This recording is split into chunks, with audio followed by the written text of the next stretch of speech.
السلام عليكم ورحمة الله وبركاته. أهلا بكم في قناة مزارع البيع في مصر. معكم ربيع المالكي. احنا في وادي النطرون بنصور في 20 فدان ملك نهائي خلص الثمن 4 كيلو من أسفلت في مكان مشهور في وادي النطرون. 10 مزرعين سفندي مركد وزارع محاصيل سمسم، وجنبينا العنب والنخل البرحي والمانجا والخوخ منطقة حلويات.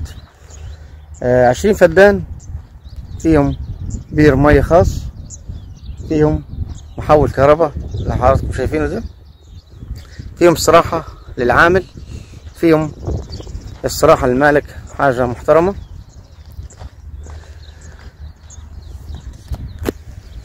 المية هنا 400 ملوحة المية، وهنا الأرض قابلة لجميع زراعة الحلويات والموالح. ليه؟ عشان هنا المية حلوة، أرض تربة حمراء.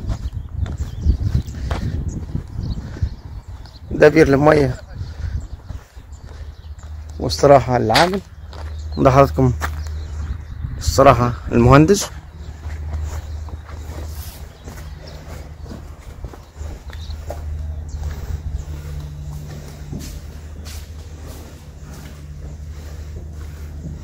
هنا أوضة، مطبخ، حمام،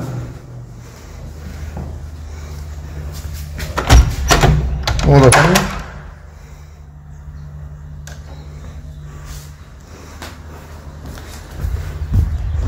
أرض ملك نهائي خلص الثمن، معلاش أي مستحقات للدولة. نخش بس صور لاستراحة المالك.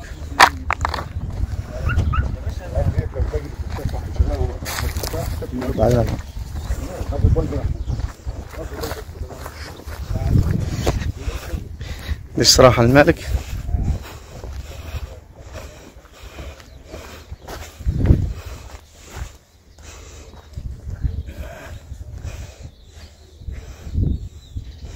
سور خاص بيها.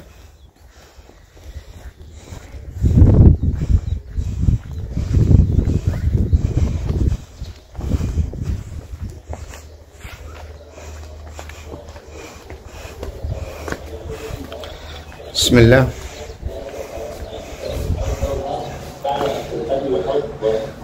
ده أوضة جلوس ومضيفة. هنا أوضة، حمام، وهنا حمام تاني ومطبخ. هنا في أوضتين نوم.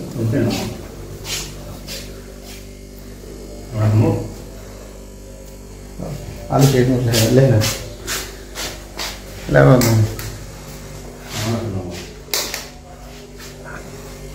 تطلع السقف مع السقف انت مكان تحت اطلع السقف سقف ضلني يعني انت مكان تحت. لا تمام، يعني اعتبر فيها 4 أوض، حمام، حمامين ومطبخ. تمام تمام. هنا كهرباء خاصة، مية خاصة.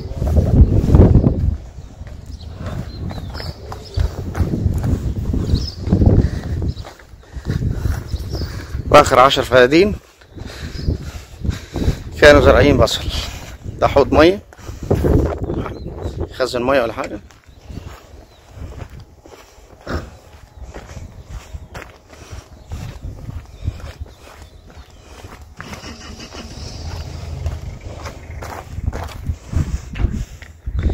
ده حضراتكم 10 فدادين كانوا مزروعين بصل. موسم الحصاد البصل اخره 1/6.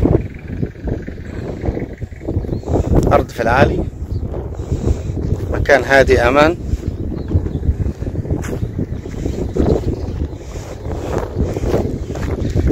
حوض مية لو حب يخزن المية.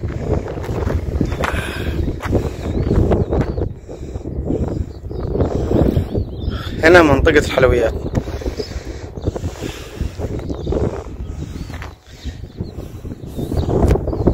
العنب، الخوخ، المشمش، التفاح،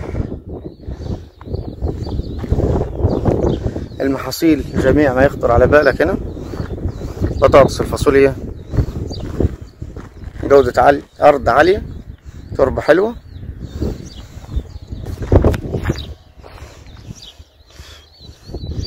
فيهم الصراحة طبعا زي ما حضراتكم شفتوها، المالك والصراحة المهندس، وسكن للعامل، فيها شبكة ري حديث، أرض مش محتاجة أي مصروف.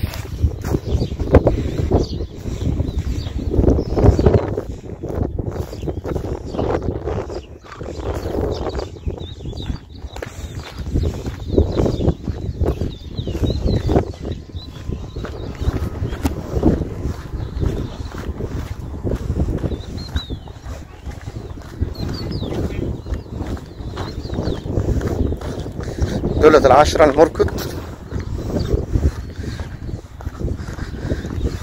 طبعا صاحب الأرض كان زارع عنها 10 مركد وسمسم، والعشرة التانيين كان مأجرهم للجماعة بتوع البصل.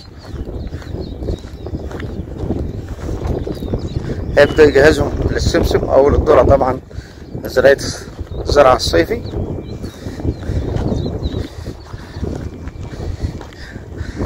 أربعة كيلو من الأسفلت في وادي النطرون، أرض ملك نهائي، محافظة البحيرة.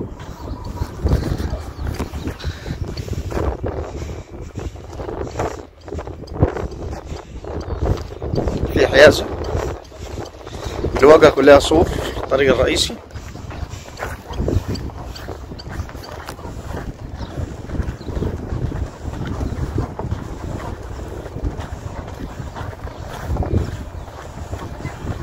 فيها شوية منشآت كويسة،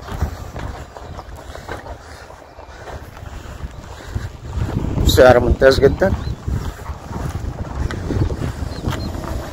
سعر الدهن 650,000، يعتبر سعر ممتاز، سعر مناسب. معنا 3 استراحات و10 سفندي، ال10 التانيين محاصيل، كهرباء ومية خاصة. وجهة السور دي آخر الأرض. السلام عليكم ورحمة الله وبركاته.